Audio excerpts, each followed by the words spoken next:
Hello दोस्तों, स्वागत है आज की मेरी इस वीडियो में। आज मैं लेकर आ गया हूं आपके लिए वार्षिक परीक्षा 2023 कक्षा 11 विषय विज्ञान के लिए बहुत ही इंपॉर्टेंट क्वेश्चन जो आपके एनुअल एग्जाम में पूछे जा सकते हैं और ऐसे ही एनुअल एग्जाम में क्वेश्चंस पूछे जाते हैं। मैंने बहुत ही खोजने के बाद ये क्वेश्चंस पाया है कि आपको सॉल्व कराना चाहिए। इस तरीके से आप देख सकते हैं यहाँ पर इस तरीके से पूरे क्वेश्चंस दिए गए हैं। बहुत सारे मैं क्वेश्चंस लेकर आया हूँ जो आपके बोर्ड एग्जाम के लिए बहुत ही इंपॉर्टेंट है। तो अगर आप चैनल पर पहली बार आए हैं तो पहले तो चैनल को सब्सक्राइब कर लीजिए, क्योंकि आपके लिए मैं ऐसे ही वीडियोस लाता रहता हूं। और इनमें जितने भी इससे पहले मैंने केमिस्ट्री का पेपर आपको मतलब उसके लिए इंपॉर्टेंट क्वेश्चन सॉल्व मैंने कराए थे, और उससे मैंने खुद देखा कि जो मेरा पेपर था केमिस्ट्री का उसमें कई सारे question same as it is आ गए, जैसे मैंने बताया था उसी तरीके से उसमें दे दिया गया। तो उससे मुझे बहुत फ़ायदा हुआ। और जितने भी मतलब इसके लिए मैं वीडियो बनाया था तो बहुत लोगों का इससे फ़ायदा हुआ है। और इसमें आप देख लीजिए बहुत ही मोस्ट इंपॉर्टेंट क्वेश्चन इसी तरीके से मैं भौतिक विज्ञान का भी लाया हूँ, क्योंकि अगले दिन मेरा भी भौतिक विज्ञान का पेपर है। तो मोस्ट इंपॉर्टेंट क्वेश्चन मैंने अपने लिए जो खोजे उन्हीं को आपके लिए भी खोजा हूँ कि आपके भी काम आ सकें ये क्वेश्चंस। तो वीडियो को अपने दोस्तों में भी शेयर करिएगा। चलिए शुरू करते हैं। तो यहाँ पर आपका बहुविकल्पी प्रश्न दिया गया है। पहले का यहाँ पर m द्रव्यमान का एक पिंड r त्रिज्या के वृत्त पर एक समान v चाल से घूम रहा है। पिंड का विकेंद्र बल ज्ञात करना है। तो यहाँ पर आपका क्या दिया गया है, द्रव्यमान का जो पिंड है, द्रव्यमान है आपका वो m द्रव्यमान दिया गया है, पिंड का द्रव्यमान। और जो त्रिज्या आपका वृत्त की त्रिज्या जो जिस वृत्त पे घूम रहा है वो उसकी त्रिज्या r दी गई है, और इसकी चाल जो है v चाल दी गई है। तो इसके लिए आप सूत्र जानते होंगे, अभिकेंद्र बल का सूत्र F = mv²/r। तो इसका ये F = mv²/r। तो यहाँ पर आपका अभिकेंद्र बल के लिए mv²/r ये वाला हो जाता है आपका राइट आंसर, बाकी सब गलत है यहाँ पर। फिर प्रत्यास्थता गुणांक का मात्रक है। तो प्रत्यास्थता गुणांक का आपका मात्रक कौन सा है, यहाँ पर आपका किलोग्राम प्रति मीटर स्क्वायर सेकेंड दिया गया है। फिर दूसरा विकल्प है किलोग्राम प्रति मीटर सेकेंड स्क्वायर। फिर तीसरा है, ऐसे ही आपको चारों विकल्प दिए गए हैं। इसका राइट आंसर है किलोग्राम मीटर प्रति सेकेंड स्क्वायर। प्रत्यास्थता गुणांक का ये आपका मात्रक हो जाता है। फिर यहाँ पर एक तार को खींचकर 2 गुना कर दिया जाए तो उसका यंग प्रत्यास्थता गुणांक हो जाएगा। तो अगर एक तार को आप खींचकर बड़ा कर देंगे तो उसका पूछा गया है प्रत्यास्थता गुणांक जो है वो उसमें क्या प्रभाव पड़ेगा, वो आधा हो जाएगा, समान रहेगा, 2 गुना हो जाएगा या फिर 4 गुना हो जाएगा। तो आपको इसमें ये बताना है राइट आंसर कौन सा है। तो आप जानते होंगे कि जो आपका प्रत्यास्थता गुणांक है वो किसके समानुपाती होता है। ये मतलब इसकी प्रकृति पर, किसी भी तार यानी द्रव पदार्थ के प्रकृति पर इसका मान निर्भर करता है, प्रत्यास्थता गुणांक का मान निर्भर करता है। तो यहाँ पर आपका जो है इसकी प्रकृति तो बदल नहीं रही है, बस इसको 2 गुना किया गया है ना।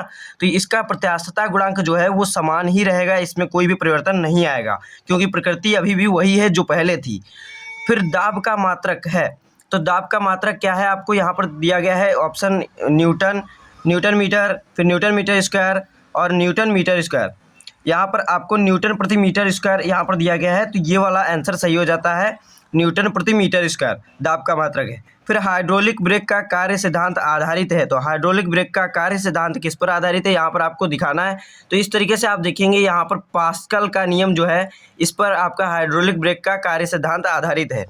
फिर शयान द्रव में सीमांत वेग से गिरने वाले पिंड का त्वरण है। तो शयान जो द्रव होता है उसमें अगर आपका कोई वो पिंड गिरता है तो उसका त्वरण जो होता है उस पर आपका, जब किसी द्रव में कोई पिंड गिरेगा तो उसमें क्या होगा, उसके साथ जो द्रव होगा वो पिंड के साथ गति करने लगेगा, जिससे कि उसका द्रव और पिंड के सापेक्ष में जो गति होगी वो शून्य हो जाती है। तो इसका मान आपका आंसर जो है शून्य हो जाता है, इसका राइट आंसर। बाकी सब यहाँ पर गलत दिया गया है। बाद में फिर बर्नौली प्रमेय जो है तो के संरक्षण पर आधारित है। तो किसके संरक्षण पर आधारित है यहाँ पर आपको बताना है। तो यहाँ पर दिया गया है रेखीय संवेग, कोणीय संवेग, ऊर्जा, द्रव्यमान। तो आपका जो बर्नौली प्रमेय है वो ऊर्जा के संरक्षण पर आधारित है। तो अब हम बढ़ते हैं अगले क्वेश्चंस पे अपने। तो यहाँ पर आप देख लीजिए इतने क्वेश्चंस बहुत ही इंपॉर्टेंट क्वेश्चन है। तो अगर अभी तक आप वीडियो को लाइक नहीं किए तो वीडियो को लाइक कर दीजिए और चैनल को भी सब्सक्राइब कर लीजिए, क्योंकि आगे भी ऐसे ही आपके लिए मोस्ट इंपॉर्टेंट क्वेश्चन आते रहेंगे। और शाम तक मैं इसके और भी कुछ न्यूमेरिकल्स लाने वाला हूँ। इसमें मैं सभी परिभाषाएं इंपॉर्टेंट जितनी हैं और टिक द करेक्ट, बहुविकल्पी प्रश्न, ये जितने हैं सब आपके मैं कराने वाला हूँ। यहाँ पर आप देख लीजिए ये अगला क्वेश्चन है, साबुन के घोल के दो बुलबुलों की त्रिज्या, मतलब कि साबुन का घोल है उसके दो बुलबुले बनाए गए हैं जिनकी त्रिज्या 2 संबंधे 1 है, मतलब कि अनुपात में आपको दिया गया है, उसके बुलबुलों की त्रिज्या के अनुपात में है। फिर उनके भीतर आधिक के दाब का अनुपात होगा, तो आधिक के दाब का अनुपात क्या होगा, इसके लिए आपका ये यहाँ पर मैंने इसका सॉल्यूशन भी किया है। आप जानते होंगे कि आधिक की दाब जो होता है, आधिक की दाब वो होता है आपका 40/R। तो यहाँ पर आप देखेंगे दिया है त्रिज्याओं का अनुपात R1 R2, इस तरीके से आप रख लीजिए। त्रिज्या मान लीजिए R1 R2 है, बराबर में 2 संबंधे 1 दिया था तो 2/1 कर दिए हम। फिर माना प्रथम व द्वितीय साबुन के बुलबुले की त्रिज्या R1 व R2 है, तो R1 व R2 मान लिए हम, त्रिज्या है बुलबुलों की। फिर हम जानते हैं कि साबुन के घोल के अंदर आधिक की दाब जो होता है P बराबर 4T/R होता है। इस तरीके से आपका दाब जो आधिक की दाब होता है वो ये वाला होता है। फिर प्रथम बुलबुले के लिए आधिक की दाब P बराबर 40/R हो जाएगा, R1 P1 बराबर 4T/R1 इस तरीके से बटे में हो जाएगा। फिर द्वितीय बुलबुले के लिए इसी तरीके से, तो यहाँ पर P2 बराबर 4T/2R हो जाएगा।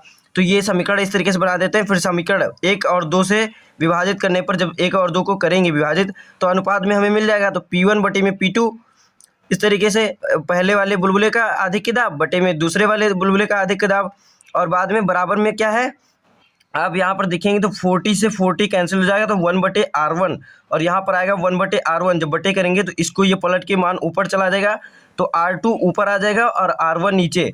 तो इस तरीके से R2 बटे में R1, P1 बराबर P1 बटे P2 बराबर R2 बटे में R1। तो इस तरीके से इसका अनुपात जो हो जाएगा वो पलट देंगे डायरेक्ट, बस P1 बटे में P2 बराबर त्रिज्या का अनुपात जो था वही आप रख दीजिए उसको उल्टा करके, क्योंकि यहाँ पर उल्टा है ना, तो वही रख देंगे तो 1/2। इसका आपका आंसर 1/2 हो जाता है। तो यहाँ पर आप देखेंगे टिक में जो है पहला ही विकल्प दिया गया है 1 संबंधे 2, तो इसका राइट आंसर पहला वाला हो जाता है।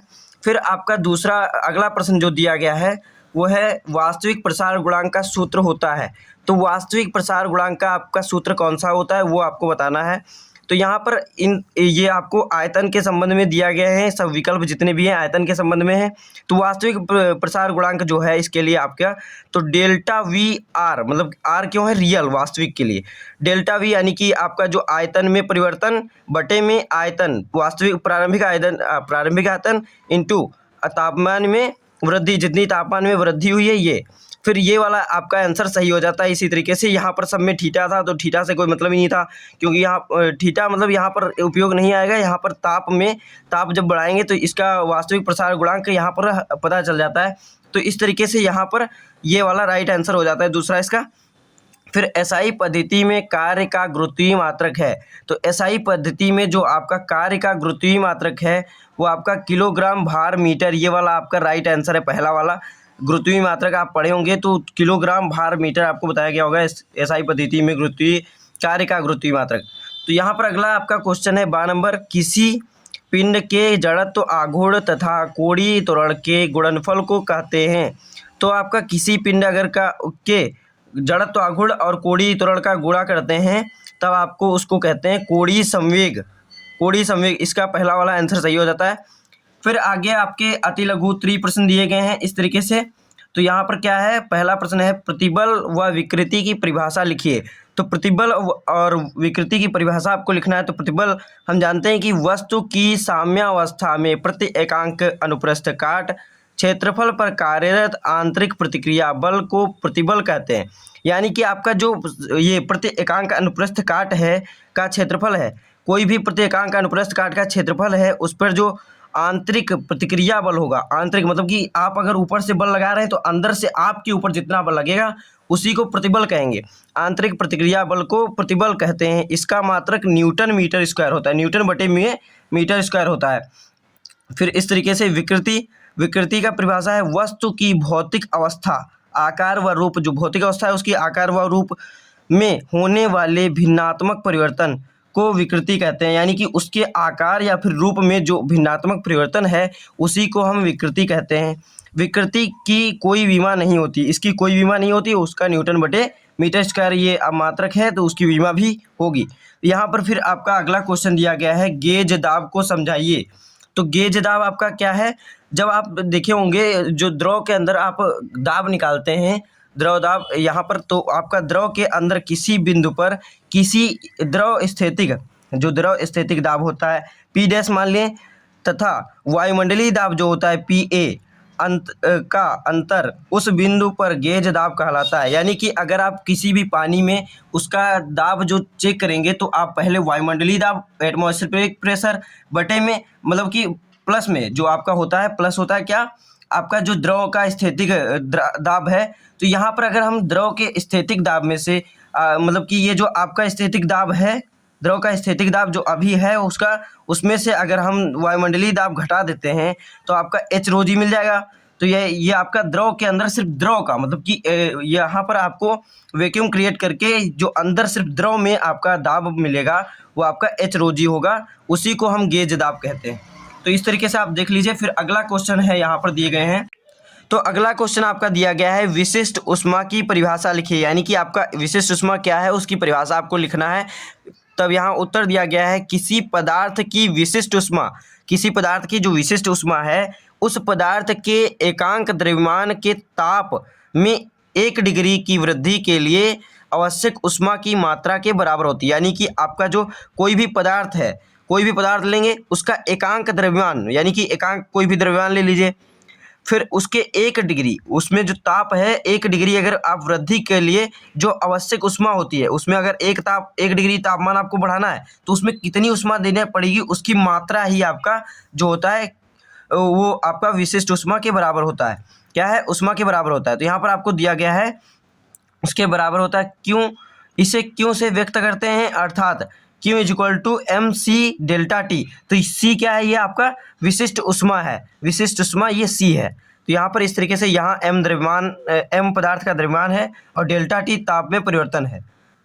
तो अब हम बढ़ेंगे अपने अगले क्वेश्चन की तरफ। यहाँ पर अगला क्वेश्चन है जब साइकिल चलती है तो उसके पहियों पर पृथ्वी पर लगाया गया घर्षण बल किस दिशा में कार्य करता है। जब आप साइकिल चलाते हैं तब उसके पहिए जो होते हैं वो पृथ्वी द्वारा लगाया गया घर्षण बल किस दिशा में होता है, जो पहियों पर घर्षण बल लगता है पृथ्वी द्वारा वो किस तरफ किस दिशा में लगता है वो आपको यहाँ पर बताना है। तब पृथ्वी के सापेक्ष पहियों की गति पीछे की ओर होती है। जब आप साइकिल चलाते हैं तो आप हल्का सा एब्जॉर्व करेंगे तो जो पहिया आपका घूमता है पीछे की ओर जाता हुआ घूमता है, पीछे की ओर जाता हुआ घूमता है ना, तो उस पर जो घर्षण बल लगता है वो आपका आगे की तरफ लगता है जिससे कि आपकी साइकिल चल पाती है। तो यहाँ पर पीछे की ओर लगता है, अतः पृथ्वी द्वारा लगा घर्षण बल आगे की ओर होता है। यहाँ पर इस तरीके से आप देखेंगे तो ये आपका उत्तर हो गया। फिर तो यहाँ पर अगला क्वेश्चन है आपका पहले का ये थोड़ी लॉन्ग क्वेश्चन है। तो विरूपक प्रतिबल तथा विरूपक विकृति की परिभाषा लिखना है। जो आपका विरूपक प्रतिबल है और विरूपक आपका विकृति है उसकी आपको परिभाषा लिखना है। तो विरूपक प्रतिबल जो होता है वस्तु के एकांक क्षेत्रफल पर लगने वाले स्पर्श रेखीय बल को विरूपक प्रतिबल कहते हैं।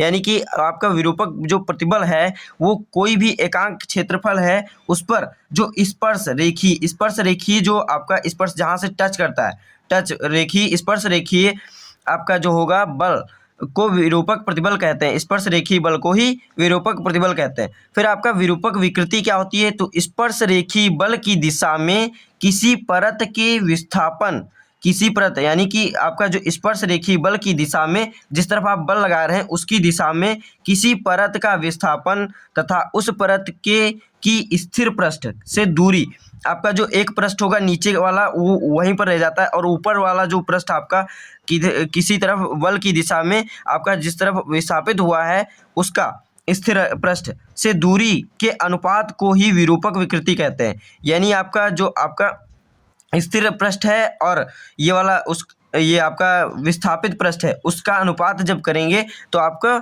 विरूपक विकृति प्राप्त हो जाएगी। फिर आपका अगला क्वेश्चन दिया गया है घर्षण कोण तथा घर्षण गुणांक के बीच संबंध क्या है। तो घर्षण कोण और घर्षण गुणांक के बीच संबंध आपको बताना है। तो आप जानते होंगे जो घर्षण कोण होता है वो tan थीटा एस यहाँ पर आपका स्टैटिक फ्रिक्शन से लिया गया है, स्टैटिक फ्रिक्शन। तो tan थीटा एस बराबर होता है एफ एस यानी फ्रिक्शन, स्टैटिक फ्रिक्शन बटे में आर। आर ये जो है प्रतिक्रिया बल होता है, घर्षण प्रतिक्रिया बल, जो आपका पृथ्वी या फिर कोई भी सतह जो होती है उस पर उसके द्वारा जो नॉर्मल फोर्स यानी कि उसके द्वारा जो आप पर लगाया जाता है बल, उसको रिएक्शन फोर्स को ही आर से यहाँ पर व्यक्त किया गया है। तथा घर्षण गुणांक एफ एस यानी कि ये आपका स्टैटिक फ्रिक्शन बराबर म्यू एस आर होता है ना।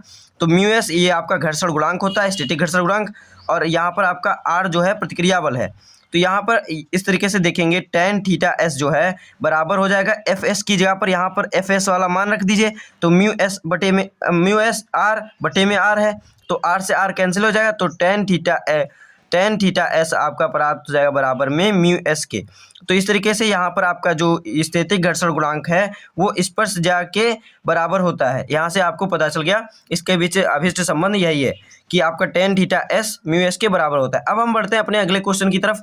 तो अगला आपका प्रश्न दिया गया है, गा नंबर बर्नौली प्रमेय का उल्लेख कीजिए तथा समीकरण भी ज्ञात कीजिए। तो आपको इसमें बर्नौली प्रमेय का उल्लेख करना है और उसका समीकरण भी लिखना है।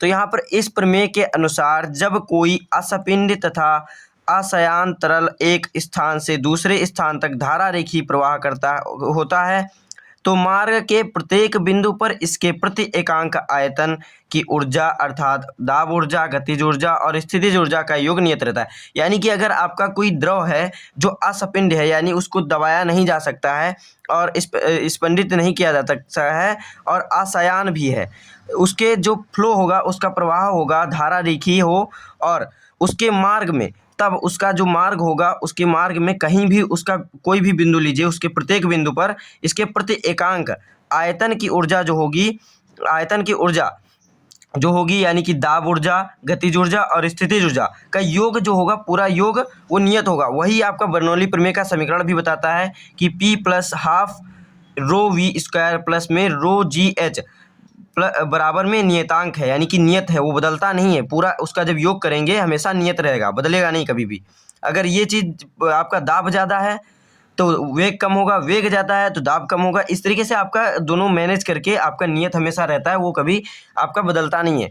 फिर अब यहाँ पर अगला आपका क्वेश्चन है, सहसंजक और असंजक बल क्या होते हैं, प्रत्येक का एक एक उदाहरण दीजिए। यहाँ पर आपका सहसंजक बल क्या है और असंजक बल क्या है वो आपको बताना है और दोनों के एक एक उदाहरण देना है।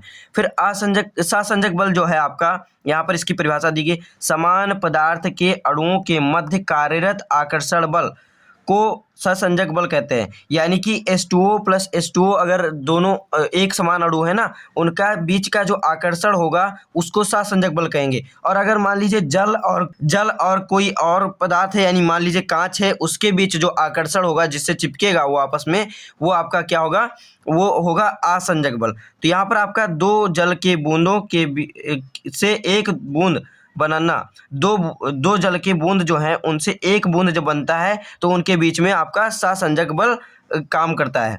फिर यहाँ पर असंजक बल है तो असमान पदार्थ के अणुओं के मध्य कार्यरत आकर्षण बल असंजक बल कहते हैं। तो आपका जो असमान पदार्थ होते हैं यानी कि दो पदार्थ कोई भी अलग अलग भिन्न भिन्न पदार्थ ले लीजिए, उनके बीच जो आपका आकर्षण लगेगा वो होगा आपका असंजक बल। और जैसे इसके लिए उदाहरण दिया है, कांच के गिलास में जल, तो कांच के गिलास में जब जल रखते हैं तो उसके बीच में एक आकर्षण आप देखेंगे, हल्का सा उठा पानी रहता है तो वो कांच से चिपका रहता है पानी, ये आपका असंजक बल के कारण होता है। फिर आपका केशिका तो से आप क्या समझते हैं, अगला क्वेश्चन दिया गया है। तो यहाँ केश नली में द्रव के तल के ऊपर उठने, द्रव नीचे गिरने की प्रक्रिया को केशिका तो कहते हैं। यानी कि आपका कोई भी केश नली ले लीजिए, उसमें द्रव के तल का ऊपर उठना, अगर द्रव का तल जो है ऊपर उठ रहा है और या फिर नीचे गिर रहा है तो ये जो प्रक्रिया है इसी को केशिकात तो हम कहते हैं। फिर 4 नंबर यहाँ पर अगला आपका क्वेश्चन है, रेखीय प्रसार गुणांक अल्फा का व्यंजक लिखिए। तो रेखीय प्रसार गुणांक अल्फा जो है उसका आपको व्यंजक लिखना है। रेखीय प्रसार गुणांक क्या है उसके लिए, तो रेखीय प्रसार गुणांक बराबर होता है लंबाई में परिवर्तन बटे में, लंबाई में परिवर्तन डेल्टा एल बटे में प्रारंभिक लंबाई एल गुणे में आपका ताप में परिवर्तन। इस तरीके से आपका ये जो आपका रेखीय प्रसार गुणांक का व्यंजक है। तो यहाँ पर दिया गया है, यहाँ डेल्टा एल लंबाई में वृद्धि और एल प्रारंभिक लंबाई, डेल्टा टी ताप में अंतर है। तो इस तरीके से आपका ये क्वेश्चन खत्म होता है। अब हम बढ़ते हैं अपने अगले क्वेश्चन की। तो अगला क्वेश्चन आपका दिया गया है विशिष्ट ऊष्मा की परिभाषा लिखिए, यानी कि आपका विशिष्ट ऊष्मा क्या है उसकी परिभाषा आपको लिखना है। तब यहाँ उत्तर दिया गया है किसी पदार्थ की विशिष्ट ऊष्मा, किसी पदार्थ की जो विशिष्ट ऊष्मा है उस पदार्थ के एकांक द्रव्यमान के ताप में 1 डिग्री की वृद्धि के लिए आवश्यक ऊष्मा की मात्रा के बराबर होती है। यानी कि आपका जो कोई भी पदार्थ है, कोई भी पदार्थ लेंगे उसका एकांक द्रव्यमान, यानी कि एकांक कोई भी द्रव्यमान ले लीजिए, फिर उसके 1 डिग्री, उसमें जो ताप है 1 डिग्री अगर आप वृद्धि के लिए जो आवश्यक ऊष्मा होती है, उसमें अगर 1 डिग्री तापमान आपको बढ़ाना है तो उसमें कितनी ऊष्मा देनी पड़ेगी, उसकी मात्रा ही आपका जो होता है वो आपका विशिष्ट ऊष्मा के बराबर होता है। क्या है? ऊष्मा के बराबर होता है। तो यहाँ पर आपको दिया गया है उसके बराबर होता है। क्यों? इसे क्यों से व्यक्त करते हैं, अर्थात Q is equal to MC delta T। तो C क्या है? ये आपका विशिष्ट ऊष्मा है, विशिष्ट ऊष्मा ये C है। तो यहाँ पर इस तरीके से यहाँ M द्रव्यमान, M पदार्थ का द्रव्यमान है और डेल्टा T ताप में परिवर्तन है। तो अब हम बढ़ेंगे अपने अगले क्वेश्चन की तरफ। यहाँ पर अगला क्वेश्चन है, जब साइकिल चलती है तो उसके पहियों पर पृथ्वी पर लगाया गया घर्षण बल किस दिशा में कार्य करता है? जब आप साइकिल चलाते हैं तब उसके पहिए जो होते हैं वो पृथ्वी द्वारा लगाया गया घर्षण बल किस दिशा में होता है? जो पहियों पर घर्षण बल लगता है पृथ्वी द्वारा वो किस तरफ, किस दिशा में लगता है वो आपको यहाँ पर बताना है। तब पृथ्वी के सापेक्ष पहियों की गति पीछे की ओर होती है। जब आप साइकिल चलाते हैं तो आप हल्का सा एब्जॉर्ब करेंगे तो जो पहिया आपका घूमता है पीछे की ओर जाता हुआ घूमता है, पीछे की ओर जाता हुआ घूमता है ना। तो उस पर जो घर्षण बल लगता है वो आपका आगे की तरफ लगता है जिससे कि आपकी साइकिल चल पाती है। तो यहाँ पर पीछे की ओर लगता है, अतः पृथ्वी द्वारा लगा घर्षण बल आगे की ओर होता है। यहाँ पर इस तरीके से आप देखेंगे तो ये आपका उत्तर हो गया। फिर अगला क्वेश्चन आपका दिया गया है पहले का क्या का, ये वाले पहले का ये थोड़ी लॉन्ग क्वेश्चन है। तो विरूपक प्रतिबल तथा विरूपक विकृति की परिभाषा लिखना है। जो आपका विरूपक प्रतिबल है और विरूपक आपका विकृति है उसकी आपको परिभाषा लिखना है। तो विरूपक प्रतिबल जो होता है वस्तु के एकांक क्षेत्रफल पर लगने वाले स्पर्श रेखीय बल को विरूपक प्रतिबल कहते हैं।